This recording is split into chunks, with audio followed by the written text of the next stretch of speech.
A song called Change of Ideas. Well, she's the bomb abroad, but the fields are washed away. And the bells in now stand when the numbers are laid. And the time will see ahead when the screens are all used. But we don't want to admit what it is we have to lose.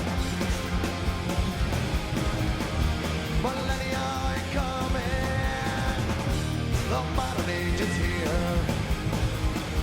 It sanctifies the future, but renders us with fear. So many theories, so many prophecies. What we do need is a change of ideas. When we are scared, we can hide in our reveries. But what we need is a change of ideas. Change of ideas, change of ideas. What we need now is a change of ideas.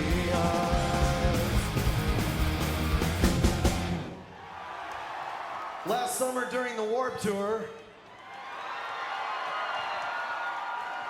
I did a lot of field work on American culture, and I learned that there was a new force in the universe that I had not hitherto henceforth known about. And apparently there's a new force in the universe called God's love. Striking that mental apparition like a drop on a vacant street. Silently beset by the hands of time, indelicate in its fury. An aberrant crack and skeleton deal to unrelenting gravity. What minds is proud for helpless victims who suffer rapidly.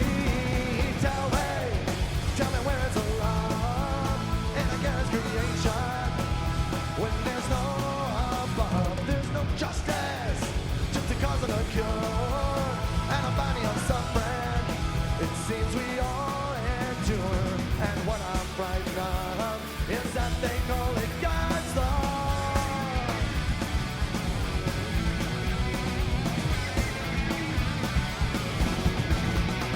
Well, twisted torment, make believe there's a truth that we all submit. But leave my eyes, my brain comprised to all that they interpret. So tell me where's the love in a girl's creation? When there's no above, there's no justice, just a cause of a cure. And a body of suffering, it seems we all endure. And what I'm frightened of is that they call it God's law.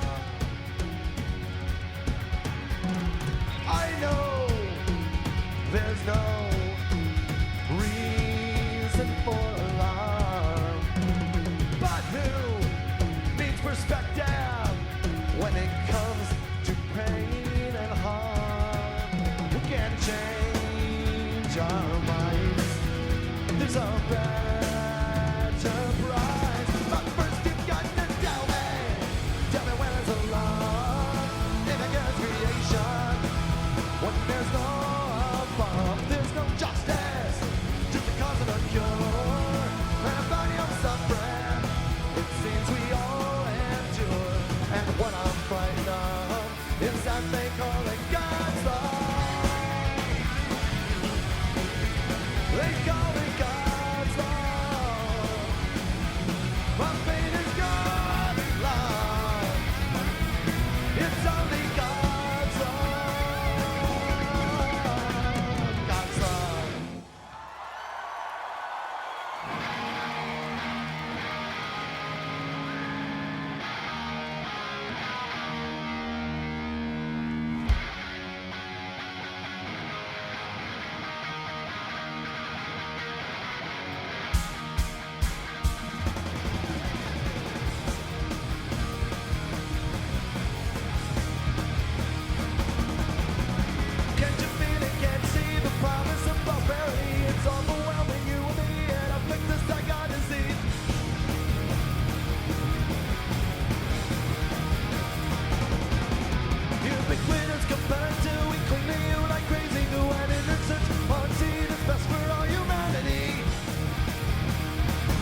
just a recipe.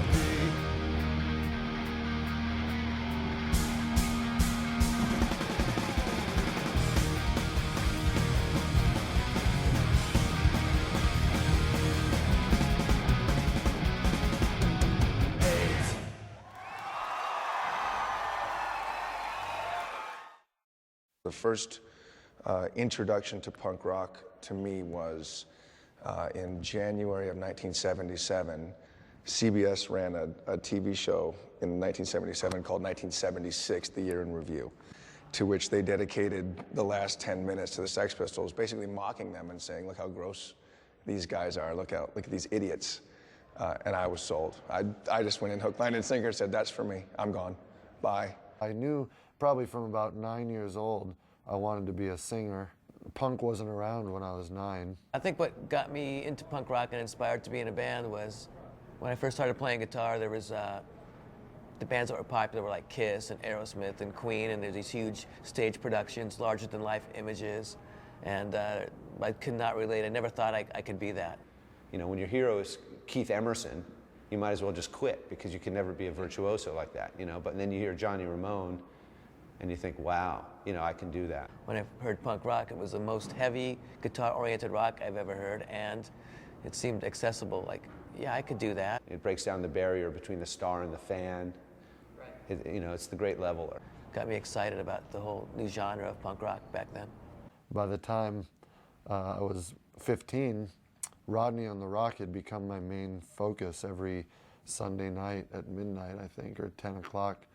And those bands were so inspiring to me that, you know, I really felt like I was a part of something here in LA, even though I was too young to go hang out in Hollywood. There's another element, of course, that's just as important as the musical side, and that is the feeling like I just did not belong.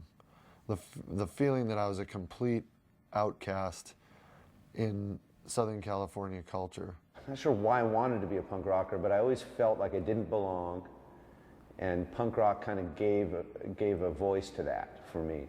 And I was a real geek. I probably still am, but back then, man, I was a real nerdo.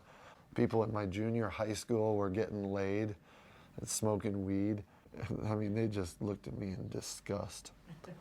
So it was partly the feeling of being a complete outcast. I went to a high school in 1980 where the coolest kids were punk rockers. So I wanted to fit in, so I joined a team of outcasts. The formative years, your best friends discover this kind of music. And I guess I'd been at summer camp or something and came in late. Everybody's hair was funny. So I want a piece of that, I said. So I got some.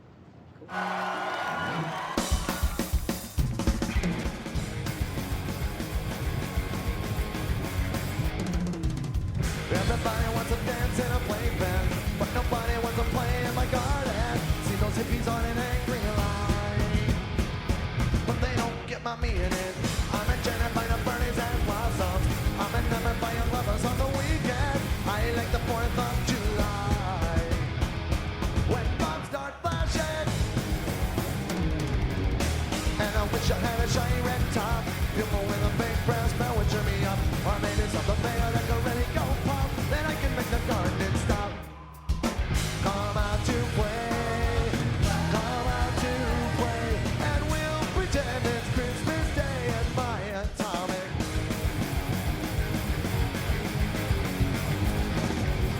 All my scientists are working on a deadline. So my psychologist is working day and night time.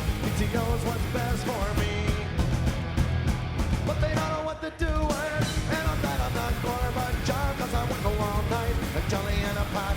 Easy's gotta got it, with a burn a plot and a fight that will never stop. Come out to play, come out to play, and we'll pretend it's Christmas Day at my atomic.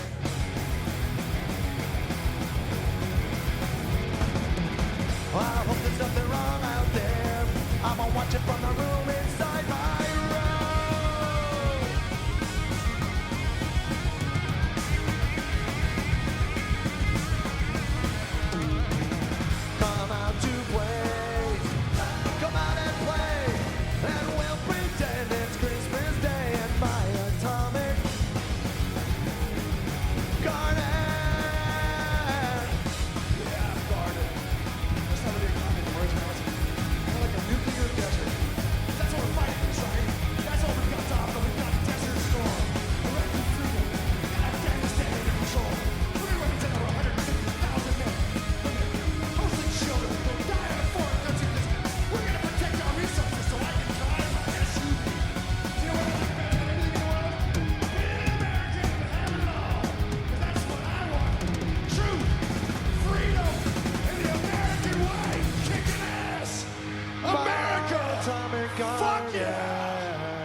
Brooks on drums for that song.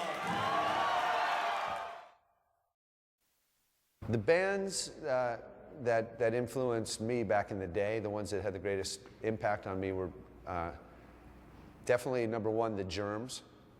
Darby Crash and the Germs with Pat Smear and Don Bowles and Lorna. And their album GI was just transformative for me. The biggest band that I think had any kind of influence on what we did was the Adolescents, because they were doing three-part harmonies.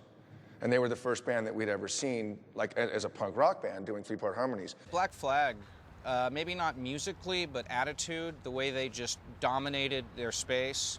You know, even with that whole different chain of singers, and of course, you know, Henry being from Washington, when he joined, we paid a lot more attention to it.